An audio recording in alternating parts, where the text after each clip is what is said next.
Hey YouTube, what's going on? So I just wanted to update you guys on a little thing that is going on in my aquarium. If you guys were watching my last live stream, or the live stream before that, I did mention some of my fish do have the shimmies, mainly my mollies, and that is basically the fish either not being used to your water quality, not being um, in the right salinity, which is the um, water quality. Basically, it has something to do with the water quality of your aquarium. So it's like either the health of the fish, the salinity of your water, how cold or warm your water is, how much salt is in your water, how much total dissolved solids are in your water. I cannot say that right now. I have no idea why. Total dissolved solids. There we go. Yeah. So it depends on a whole bunch of different things, and I feel like to new aquariumists or new people owning aquariums, if they ever own a molly and their molly is shimmying, then this video will help them. So here's my experience with shimmying and mollies.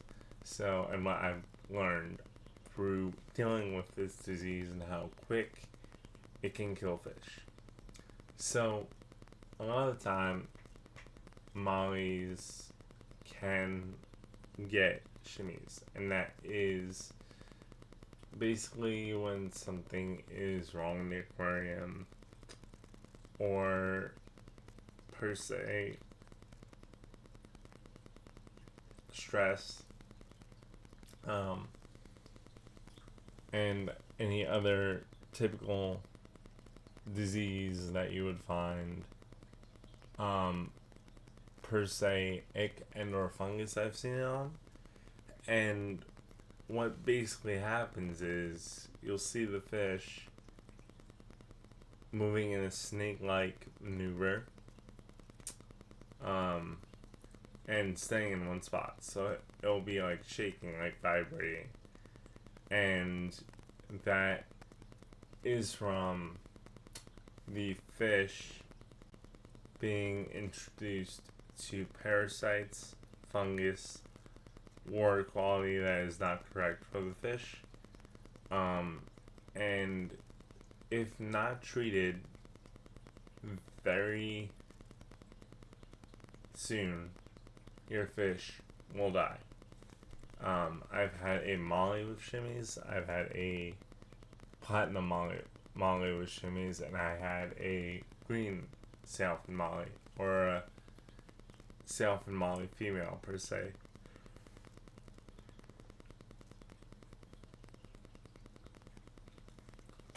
Sorry, it's late. So I sailfin molly female with shimmies. Now, both fish are hardy in the aquarium hobby, but with this disease, it basically stresses the fish out.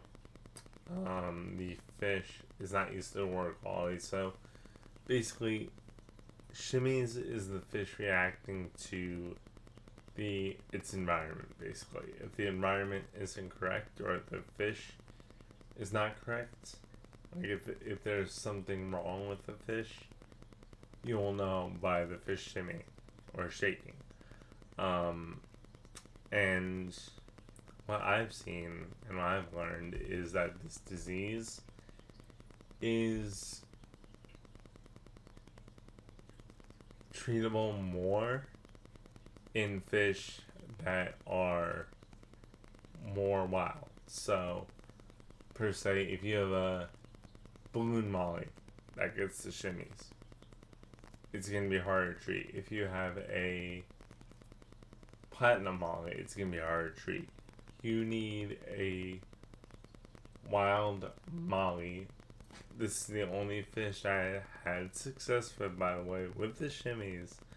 Um, and it was a fish that had fungus and ick.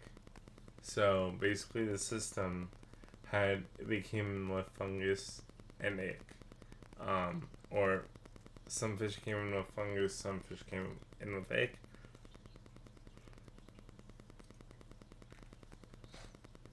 And that led to the fish shimming or shaking. Now, if the fish does shake, it is stressed.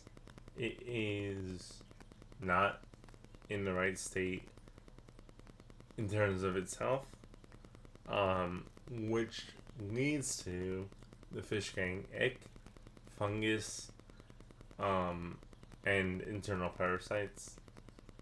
This disease does make the fish prone to other diseases, specifically ick and fungus, because it's the most common disease that these fish can get. And if the fish is stressed, ick and fungus are the most common parasite that this fish will have, and it will also shake with fungus and ick as well. So if your molly is shaking, it does have a parasite, and it does have fungus, or the water quality is off, or the salinity is off, or the calcium in the water is off, or the salt in the water is off. So there's something going on in that molly's immune system that is making it weaker, that is causing it to get stressed. And this disease or reaction does not come from your tank. It comes from either the supplier's tank or where you bought it from. And a lot of the time with certain mollies, if you don't know, like for a non-seasoned aquarius, like if you just go out and get a fish, and this is the first fish you picked up, throw it in your tank when it's obviously set up and ready to go, like there's beneficial bacteria, like it's cycled.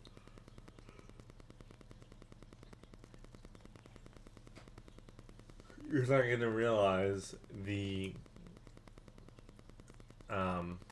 disease per se until it's too late.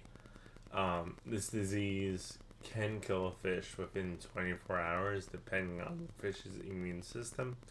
So if the fish does have this disease, which is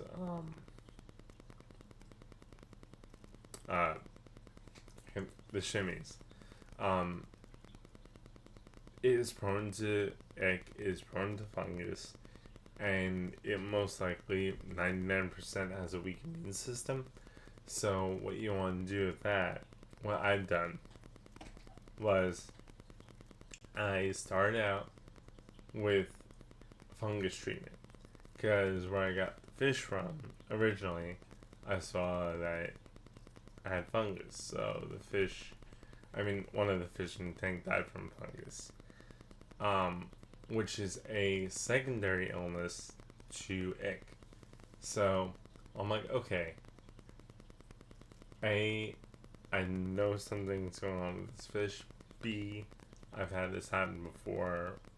C, I have the medications for this. Now, it's gonna be hard, definitely, to figure out what fish you have, and a lot of times Petco, like what disease your specific fish has, and a lot of the time Petco does use herbal medications So that's why that it takes a longer time for the fish to get used to it or heal from that. Which in this case with ick and with the shimmies, the fish may die in a day and before the medication even takes effect. And that may lead to you getting a fish that's about to die and you don't even realize it because they basically do this when they're put into a new aquarium. So if you were to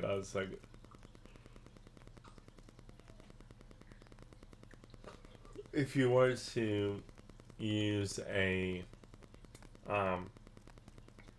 if you were to get a fish, definitely ask, because here's what I did. I per se shouldn't have done this, but I didn't know that they just got the fish in or whatever. So I think I tried one male that died. Then I got another male. No, I tried one female, that one died. Then I got another female, that one died.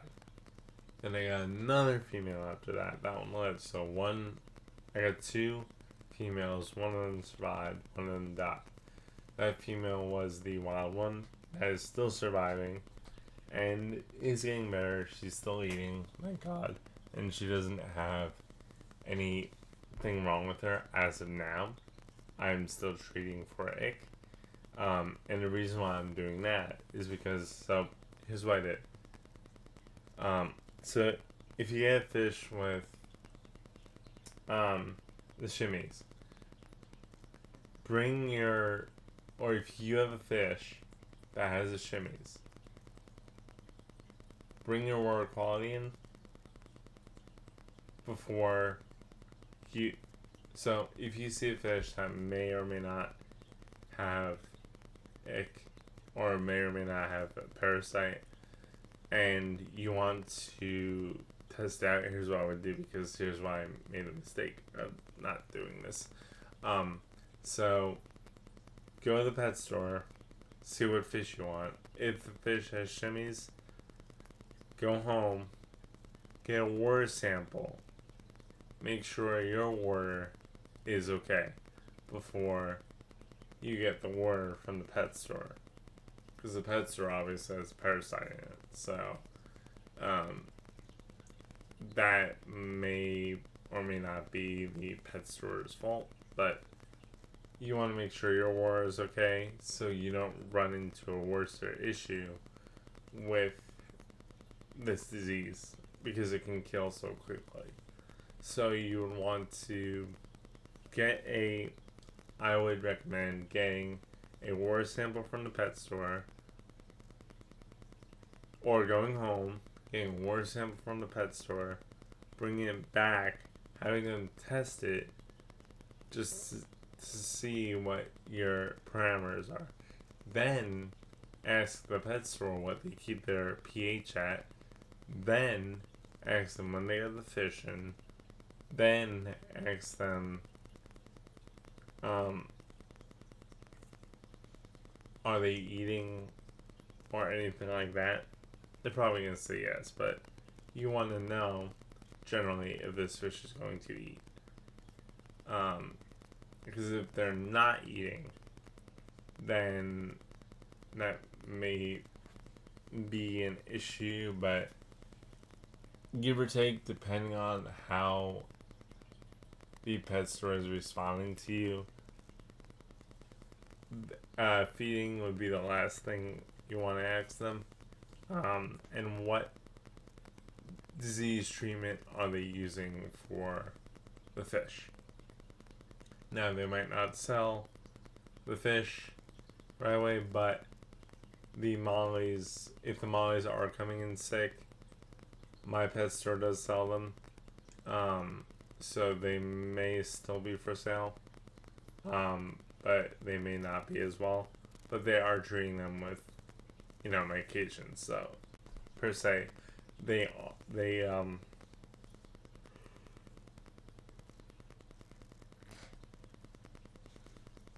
They may or may not be okay to sell, but um, so you want to ask them a bunch of questions before you get this fish.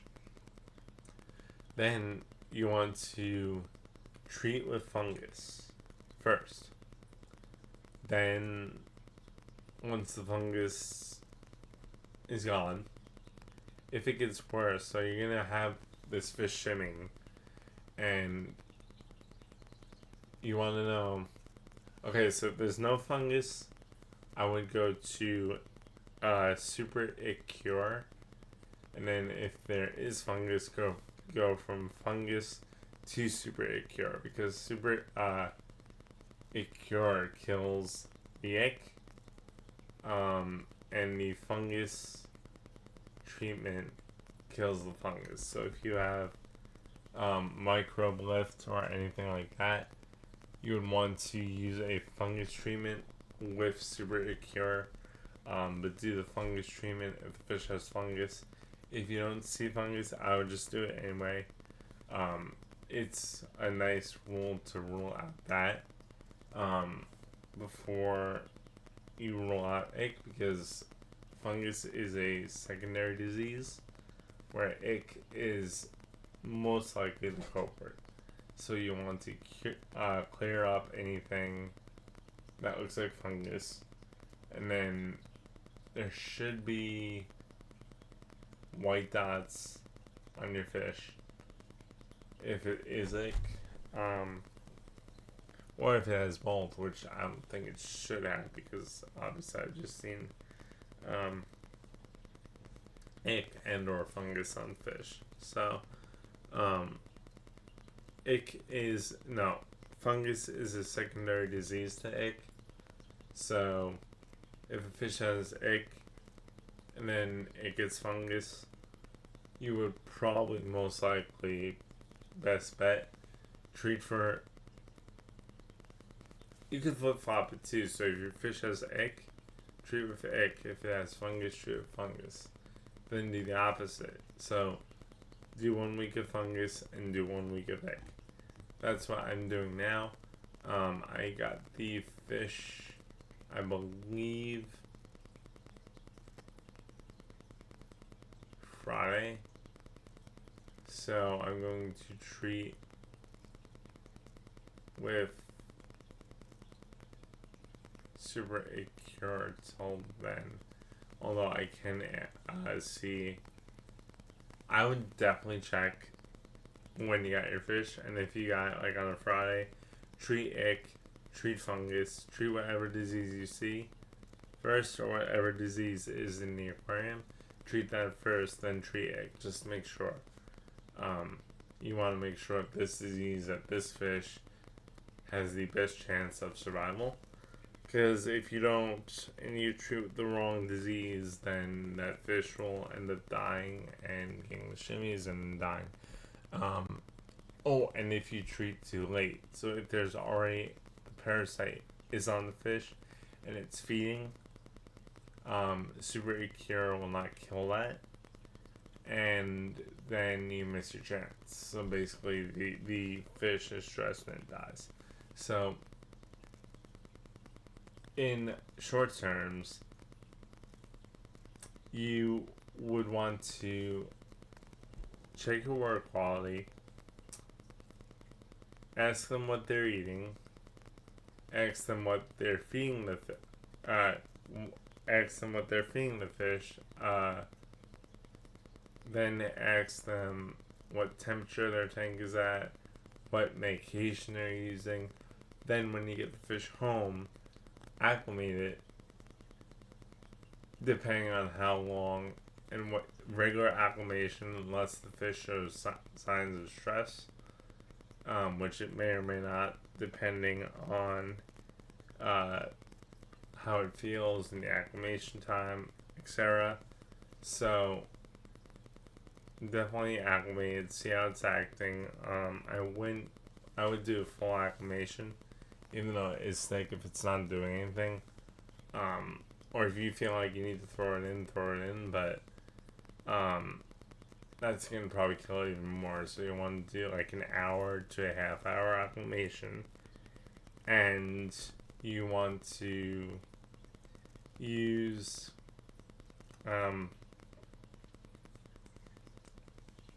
so you want to use fungus treatment or egg treatment for a week. Then you want to use the other one for a week.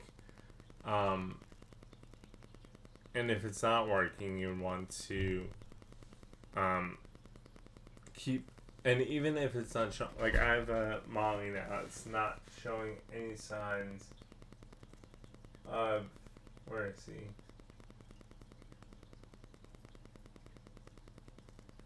Just want to make sure.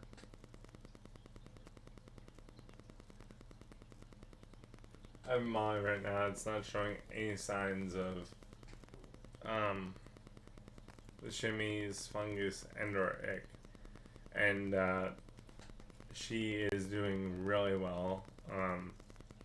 And she is definitely responding to the medication. Obviously, I probably don't need this because she's not shimmying. I just want to make sure because I have other mollies in this tank that if I lose them, it's not gonna be good, and it's gonna ruin my breeding project that I have with them. So I'm trying to be on the safe side rather than the non-safe side. Now you're probably asking why did I get them in the first place. I have a soft heart for fish, so I wanted to see if I could save it. I picked the best one, and I wanted to see if I could save the fish. And from what it looks like, I have. She is acting a little differently, but it could be because she's a wild molly. So now I have a wild molly, technically from Florida, and the Pacific Ocean. So thank you guys for watching this video. I hope it helped you out. If you have any questions, please feel free to write them in the comments below. This is a very fast moving disease, and I feel like, the more people ask questions, the more people are able to deal with those diseases and get the help that they need so they can save fish versus not being able to. So that's my experiences with this disease. Like I said, this fish did have some sort of weak immune system or disease, but you can't see it on this fish at all. Same with this fish. So this is the fish that actually survived through the parasite, or the not parasite, the what's the word? Shimmies. So, and I never had this happen before, so this is a first for me. That's why I'm sharing my info to help you guys, help you guys heal your fish the same way I did. And sorry if this was more of a longer stream and break in talking. It's just really late here and I'm really tired, but I wanted to post this out before so I can update you guys if this fish does die. But he shouldn't die, or she shouldn't die. She's doing really well right now, so I'll keep you updated on that in future videos. And thanks again for watching.